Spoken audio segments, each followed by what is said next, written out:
ఈ వీడియోలో మనం బాయిలింగ్ ప్రాసెస్ గురించి మాట్లాడుకుందాం. ఫస్ట్ ఆఫ్ ఆల్ బాయిలింగ్ని అర్థం చేసుకోవడానికి ఒక యాక్టివిటీ చేద్దాం. యాక్టివిటీ ఏంటి అంటే చాలా సింపుల్ యాక్టివిటీ, మీరు ఇప్పుడు ఇంట్లో కూడా చేసుకోవచ్చు. అదేంటంటే ఒక బౌల్లో వాటర్ తీసుకోండి, దాంట్లో ఒక థర్మామీటర్ పెట్టండి, దాన్ని ఒక పొయ్యి మీద తీసుకెళ్ళి పెట్టండి. ప్రతి 2 మినిట్స్కి టెంపరేచర్ రీడింగ్ని ఈ థర్మామీటర్ చూపిస్తూ ఉంటుంది కదా, ప్రతి 2 మినిట్స్కి ఆ రీడింగ్ని నోట్ చేసుకుంటూ ఉండండి మీ బుక్లో. అట్లా నోట్ చేసుకుంటే ఎట్లా ఉంటుందంటే, ఇప్పుడు 0 మినిట్స్ దగ్గర 25 డిగ్రీ సెల్సియస్ అంటే స్టార్టింగ్లో రూమ్ టెంపరేచర్ దగ్గర ఉంటుంది. 2 మినిట్స్ తర్వాత 30 డిగ్రీ సెల్సియస్, 4 మినిట్స్ తర్వాత 35, 40, 45, 50, 55, 60, 65, 70, 75, 80, 85, 90, 95, 100 దాకా వచ్చిన తర్వాత ఇంకా 2 మినిట్స్, ప్రతి 2 మినిట్స్కి మనం నోట్ చేసుకోవాలి కదా. 32 మినిట్స్ అప్పుడు కూడా 100 ఉంది, 34 మినిట్స్ అప్పుడు కూడా 100 ఉంది, 36 మినిట్స్ అప్పుడు కూడా 100 ఉంది. ఇట్లా 100 అనే టెంపరేచర్ రీచ్ అయినప్పుడు ఇంకా టెంపరేచర్ అనేది పెరగట్లేదు.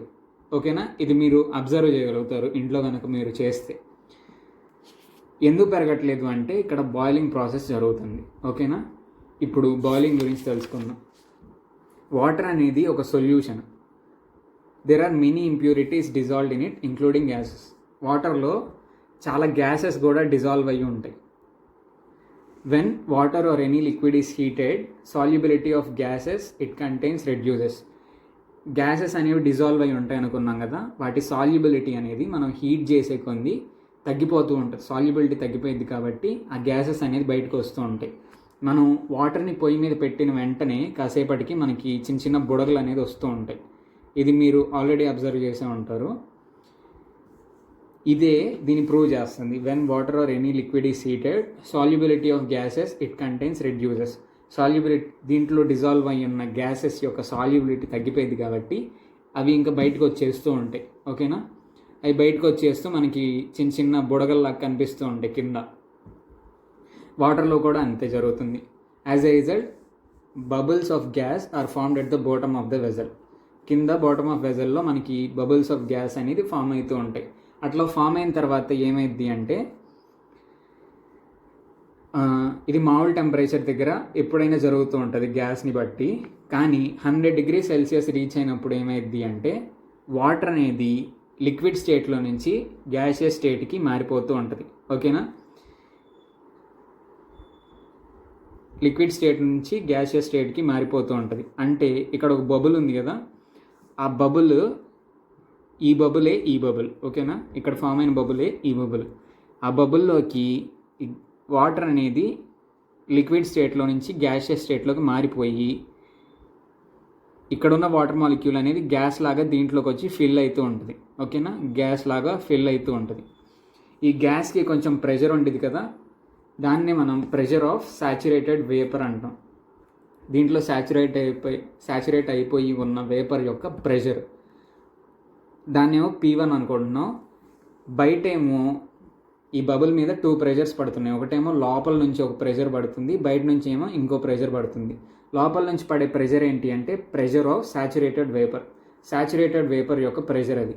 బయట నుంచి పడే ప్రెషర్ ఏంటి, ఈ వాటర్ పైన అట్మాస్ఫియర్ ఉంది కదా, ఆ అట్మాస్ఫియర్ యొక్క pressure plus pressure of surrounding water, ఈ చుట్టూ ఉన్న వాటర్ యొక్క ప్రెషర్, ఈ రెండు కలిపి P2. ఈ P1 P2 ఈక్వల్ అయితేనేమో ఈ బబుల్ ఇక్కడే ఉండిపోయింది. కానీ లోపల ఉన్న వాటర్ వేపర్ అనేది పెరుగుతూ ఉండిద్ది. మనం హీట్ చేసే కొంది లిక్విడ్ అనేది గ్యాస్ లాగా మారిపోతూ ఉండిద్ది కాబట్టి అది పెరుగుతూ ఆ బబుల్ అనేది పైకి రైజ్ అయ్యిద్ది. పైకి రైజ్ అయినప్పుడు ఎప్పుడైతే ఈ సర్ఫేస్ని రీచ్ అయ్యిద్దో ఆ బబుల్ అనేది పగిలిపోయి లోపల ఉన్న వాటర్ వేపర్ మొత్తం ఎయిర్లో కలిసిపోయింది. ఈ మొత్తం ప్రాసెస్ని మనం బాయిలింగ్ ప్రాసెస్ అంటాం. ఓకేనా, నెక్స్ట్ది, this process of converting liquid into gas continues as long as you supply heat. ఎంతసేపు అయితే నువ్వు హీట్ ఇస్తూ ఉంటావో అంతసేపు ఇట్లా వాటర్ అనేది ఆవిరైపోతూనే ఉంటుంది ఈ ప్రాసెస్లో. ఓకేనా, ఇప్పుడు బాయిలింగ్ యొక్క డెఫినేషన్ చూద్దాం. Boiling is a process in which the liquid phase changes to gaseous phase at a constant temperature at a given pressure. అంటే ఒక కాన్స్టెంట్ టెంపరేచర్ దగ్గర, ఇక్కడ మనం చూసినట్లయితే బాయిలింగ్ దగ్గర 100 డిగ్రీ సెల్సియస్ మెయింటైన్ అవుతుంది కాబట్టి ఇంతకంటే టెంపరేచర్ చేంజ్ జరగట్లేదు కాబట్టి ఇది కాన్స్టెంట్ టెంపరేచర్ కాన్స్టెంట్గా ఉంది. అట్మాస్ఫియరిక్ ప్రెషర్ ఏమో 1 atmospheric pressure 1 atm. బాయిలింగ్ యొక్క డెఫినేషన్ ఏంటి అంటే boiling is a process in which the liquid phase changes to gaseous phase. Liquid నుంచి గ్యాస్కి మారిద్ది, లిక్విడ్ ఫేజ్ నుంచి గ్యాస్కి మారిద్ది ఏదైనా సబ్స్టెన్స్, దాన్ని మనం బాయిలింగ్ అంటాం. ఓకేనా? అది ఎప్పుడు జరిగిద్ది? కాన్స్టెంట్ టెంపరేచర్ దగ్గర జరిగిద్ది, గివెన్ ప్రెషర్ దగ్గర జరిగిద్ది. ఓకేనా? This temperature is called boiling point. ఈ టెంపరేచర్ని మనం ఇట్లా కాన్స్టెంట్గా ఉంది కదా కాసేపు, ఆ టెంపరేచర్ని మనం బాయిలింగ్ పాయింట్ అంటాం. ఓకేనా? ఇప్పుడు మనం చూసినట్లయితే వాటర్ యొక్క బాయిలింగ్ పాయింట్ ఎంత? 100 degrees Celsius. మనకు అర్థమైంది కదా, 100 degrees Celsius దగ్గర వాటర్ యొక్క టెంపరేచర్ అనేది ఇంకా పెరగట్లేదు. ఈ టెంపరేచర్ దగ్గరే మనకి బాయిలింగ్ జరుగుతుంది కాబట్టి దీన్నే మనం బాయిలింగ్ పాయింట్ అంటాం. ఓకేనా? నెక్స్ట్ది ఎవాపరేషన్లో చూసినట్లయితే వాటర్ గ్యాస్ లాగా మారుతుంది, బాయిలింగ్లో చూసిన వాటర్ అనేది గ్యాస్ లాగా మారుతుంది. కానీ ఈ రెండు చాలా different process. Boiling different, evaporation different. ఇప్పుడు మనం difference between boiling and evaporation చూద్దాం. ఓకేనా? Boiling occurs at specific temperature called boiling point. Boiling అనేది ఏ టెంపరేచర్ దగ్గర పడితే ఆ టెంపరేచర్ దగ్గర జరగదు, అది స్పెసిఫిక్ టెంపరేచర్ దగ్గర జరిగిద్ది. ఆ స్పెసిఫిక్ టెంపరేచర్ని మనం బాయిలింగ్ పాయింట్ అని అంటాం. ఓకేనా? Evaporation occurs at any temperature. మనం ఇందాక ఎవాపరేషన్ మాట్లాడుకునేటప్పుడు చెప్పుకున్నదే, ఎవాపరేషన్ అనేది మాత్రం ఏ టెంపరేచర్ దగ్గర అయినా జరిగిపోయింది. ఓకేనా? Temperature of system remains constant during boiling. Boiling జరిగేటప్పుడు సిస్టమ్ యొక్క టెంపరేచర్ అనేది కాన్స్టెంట్గా ఉంటుంది. మనం చూసాం కదా, ఇక్కడ 100 degrees Celsius అనేది మారకుండా అంతే కాన్స్టెంట్గా ఉంటుంది. కాబట్టి బాయిలింగ్ జరిగేటప్పుడు temperature of system remains constant during boiling. నెక్స్ట్ది temperature of system decreases during evaporation. మనం ఆల్రెడీ మాట్లాడుకున్నాం కదా, ఎవాపరేషన్ అనేది ఒక కూలింగ్ ప్రాసెస్ అని. కాబట్టి కూలింగ్ ప్రాసెస్ అంటే ఏంటి? సిస్టమ్ యొక్క టెంపరేచర్ అనేది తగ్గిపోతుంది. So temperature of a system decreases during evaporation. కాబట్టి బాయిలింగ్, ఎవాపరేషన్ అనేవి 2 different థింగ్స్, 2 different ప్రాసెసెస్. ఈ రెండు సేమ్ కాదు, కానీ ఇవి రెండు చేసేది మాత్రం సేమే. అదేంటంటే లిక్విడ్ నుంచి వేపర్ లాగా మారుతుంది బాయిలింగ్లో, ఎవాపరేషన్లో కూడా లిక్విడ్ నుంచి వేపర్ స్టేట్లోకి మారుతుంది. ఓకేనా? నెక్స్ట్ మనం చూసినట్లయితే temperature does not rise even if we continue to heat it. ఎంత హీట్ చేస్తున్నా కూడా బాయిలింగ్ జరిగేటప్పుడు టెంపరేచర్ రైజ్ అవ్వట్లేదు కదా, 100 దగ్గరే మెయింటైన్ అవుతుంది. అట్లా ఎందుకు జరుగుతుంది? మనం ఇచ్చిన హీట్ అంతా ఎక్కడికి పోతుంది అని అడుగుతున్నారు. Where does all the supplied heat go? ఓకేనా? This heat energy is used to change the state of water from liquid to vapour. ఇప్పుడు ఇట్లా హీట్ చేస్తుంటే 100 degrees Celsius దగ్గర మెయింటైన్ అవుతూ గ్యాస్లోకి మారిపోతుంది కదా, కానీ టెంపరేచర్ రీడింగ్ చూస్తే మాత్రం మనకి 100 degrees Celsius దగ్గరే ఉంది. దీనికి అర్థం ఏంటి అంటే మనం హీట్ ఎనర్జీ ఇస్తున్నా కూడా టెంపరేచర్ అనేది పెరగట్లేదు.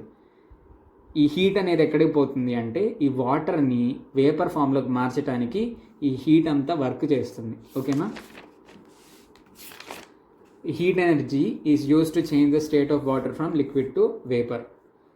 లిక్విడ్ నుంచి వేపర్కి మార్చడానికి ఆ హీట్ ఎనర్జీ అంతా ఉపయోగపడుతుంది. కాబట్టి ఎంత హీట్ ఎనర్జీ ఇస్తున్నా కూడా మనకి టెంపరేచర్ అనేది పెరగట్లేదు. This is called latent heat of vaporisation. అట్లా హీట్ ఎనర్జీ ఇస్తూ ఉన్నామే, ఆ హీట్ని మనం లేటెంట్ హీట్ ఆఫ్ వ్యాపరైజేషన్ అంటాం. లేటెంట్ హీట్ ఆఫ్ వ్యాపరైజేషన్ అంటే ఇంకా కొంచెం క్లియర్గా అర్థం చేసుకుందాం. Heat energy required to change 1 gram of liquid to gas at constant temperature is called latent heat of vaporization. ఒక కాన్స్టెంట్ టెంపరేచర్ దగ్గర జాగ్రత్తగా వినండి. ఒక కాన్స్టెంట్ టెంపరేచర్ దగ్గర 1 gram of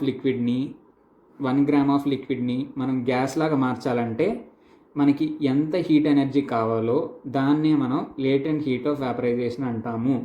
ఒక కాన్స్టెంట్ టెంపరేచర్ దగ్గర 1 gram of లిక్విడ్ని గ్యాస్లోకి మార్చాలంటే మనకి ఎంత హీట్ ఎనర్జీ కావాలో దాన్నే మనం లేటెంట్ హీట్ ఆఫ్ వ్యాపరైజేషన్ అంటాం. ఓకేనా? The heat energy required to change 1 gram of liquid to gas at constant temperature is called latent heat of vaporization. దీని ఫార్ములా ఏంటంటే L is equal to Q/M. Q అంటే amount of heat required, mass అంటే ఎంత mass of లిక్విడ్ని మనం గ్యాస్లో మార్చాలో అది. ఓకేనా. m quantity of లిక్విడ్ని gas లాగా మార్చాలనుకోండి, అప్పుడు మనకి ఎంత హీట్ ఎనర్జీ కావాలి, మనం ఎంత హీట్ ఎనర్జీ ఇవ్వాలి, అదేమో క్యూబ్. ఇప్పుడు ఎల్ అంటే ఈ Q by M, amount of heat energy required per unit mass of the substance. ఓకేనా. దీని యూనిట్స్ ఏంటి అంటే ఎస్ఐ యూనిట్ ఏమో joule per KG, CGS unit ఏమో క్యాలరీ పర్ గ్రామ్. ఇక్కడ మనం ఫార్ములాలో క్యూకి ఎస్ఐ యూనిట్ ఏంటి జౌల్ కదా, అది ఇక్కడ రాశారు. మాస్కి ఎస్ఐ యూనిట్ ఏంటి కేజీ కదా, అది ఇక్కడ రాశారు. సిజిఎస్ యూనిట్స్లో హీట్కి సిజిఎస్ యూనిట్ ఏంటి క్యాలరీ, మాస్కి సిజిఎస్ యూనిట్ ఏంటి గ్రామ్. ఓకేనా. ఇట్లా మనం యూనిట్స్ని రాయొచ్చు.